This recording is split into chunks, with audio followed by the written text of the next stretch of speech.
Assalamualaikum warahmatullahi wabarakatuh. Pada kesempatan kali ini, saya dan anggota kelompok 8 ingin mempresentasikan materi ekonomi mikro, pasar oligopoli, dan game teori. Sebelumnya, kenalkan anggota kelompok 8, ada Carleta Onela, Rian Sauki, Ramdan Fikri, Nazwa Gultistia, dan Cindy Septi Praningtyas.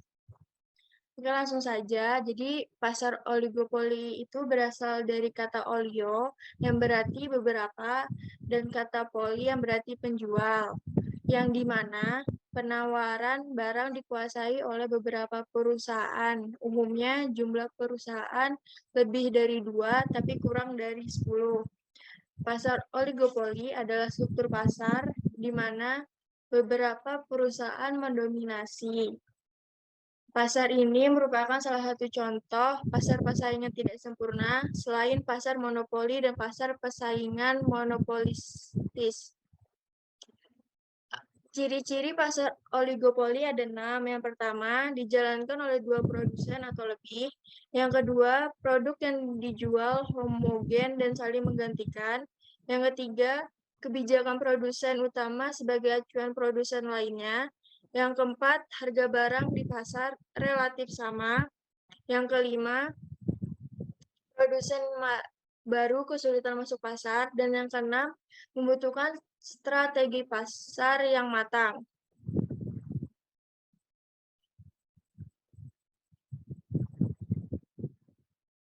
Tujuan dari pasar oligopoli itu sendiri ialah agar konsumen dapat memilih produk sesuai dengan keinginannya. Oleh karena itu, hal ini membuat peningkatan kesadaran produsen untuk memuaskan kebutuhan konsumen dan perusahaan terus melakukan inovasi dan pengembangan produk semakin lebih baik.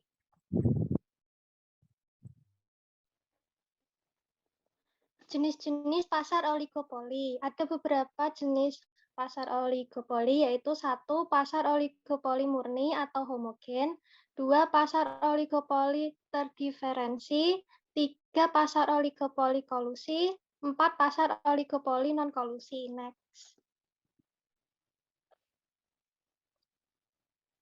Bentuk-bentuk kurva pasar oligopoli. 1. Pasar oligopoli model Cournot. Awalnya hanya ada produsen A dengan kurva D dengan PR dan produksi sebesar QO dan harga PO. Produsen B adalah pesaing baru dengan asumsi produsen A tetap berproduksi sebesar QO, maka produsen B akan memaksimalkan laba dengan TR sama dengan B, produksi Q1 dan harga P1. Kedua, pasar oligopoli model kepemimpinan harga. Produsen pemimpin menetapkan harga PO1, maka Q produsen kecil sama dengan Q produsen pemimpin. Ditingkatkan harga PO yaitu QO. Kurva permintaan perusahaan pemimpin sama dengan kurva D min kurva sigma MCS secara horizontal. Next. Ketiga, pasar oligopoli model kolusi. Memaksimalkan laba menurut kartel adalah pada output QO dan harga E di mana MR sama dengan sigma MC. Kartel menetapkan harga pasar sebesar PO. Yang keempat, pasar oligopoli model kurva permintaan patah. Kurva permintaan yang dihadapi oligopolis CEJ pada harga PO dan output GO. CE lebih elastis daripada EJ karena penyesuaian pada penurunan harga bukan pada kenaikan harga. Berapapun oligopolis menaikkan atau menurunkan MC, maka tingkat penjualan dan harga yang berlaku tidak akan berubah. Next. Hambatan memasuki pasar oligopoli. 1. Skala ekonomi. 2. Perbedaan biaya produksi. 3. Keistimewaan hasil produksi. Next.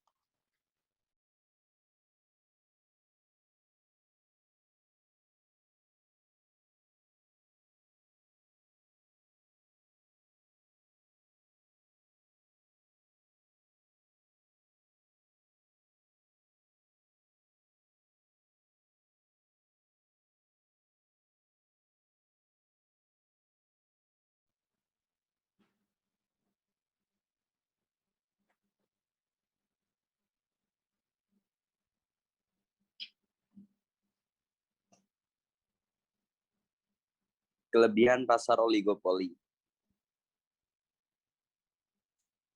Pertama, memberikan kebebasan memilih bagi pembeli, mampu melakukan penelitian dan pengembangan produk. 3, lebih memperhatikan kepuasan konsumen karena adanya persaingan penjual. 4, adanya penerapan teknologi baru. Next.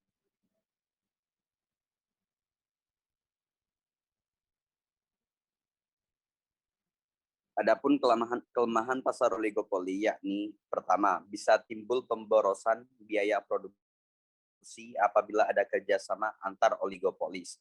Yang kedua, harga yang stabil dan terlalu tinggi bisa mendorong timbulnya inflasi. Dan 3, menciptakan ketimpangan distribusi pendapatan. Next.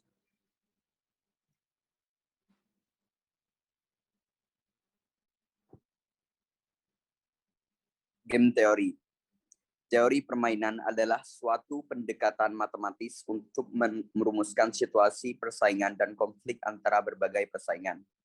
Teori ini dikembangkan untuk menganalisa proses pengambilan keputusan dari situasi persaingan yang berbeda dan melibatkan dua atau lebih kepentingan.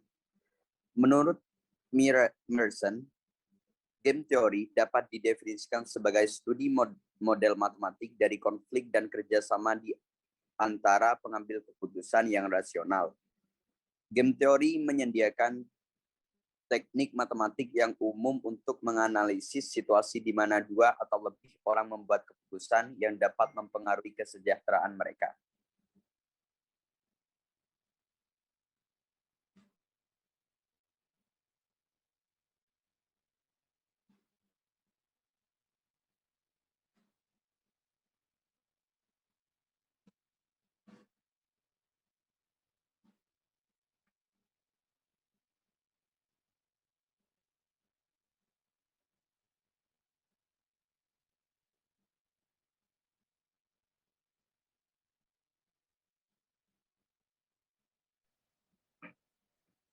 Game teori.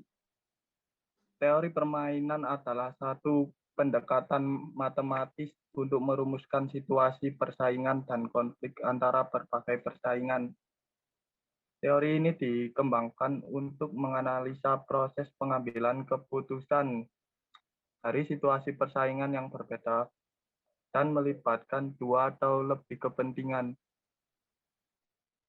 Menurut Mersenne 2002, game teori dapat didefinisikan sebagai studi model matematik dari konflik dan kerjasama di antara pengambil keputusan yang rasional. Game teori menyediakan teknik matematik yang umum dalam dunia ekonomi bisnis. Model ini membuat revolusi ekonomi dengan memecahkan teka-teki sulit mengenai perilaku para pelaku ekonomi. Pelaku pasar menggunakan model ini untuk menentukan produk mana yang harus diterminasi dan mana yang harus dikembangkan lebih jauh. Keputusan mengenai harga yang kompetitif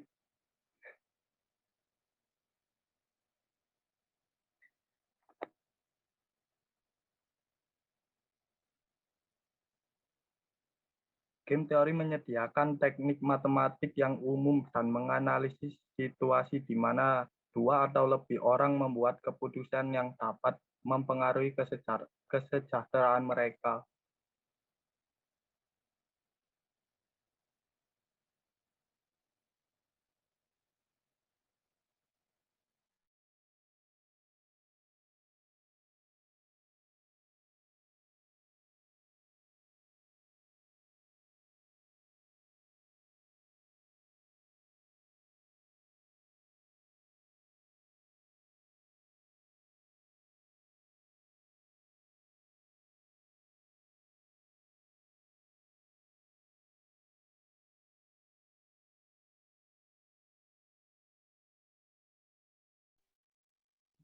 Ciri-ciri game teori.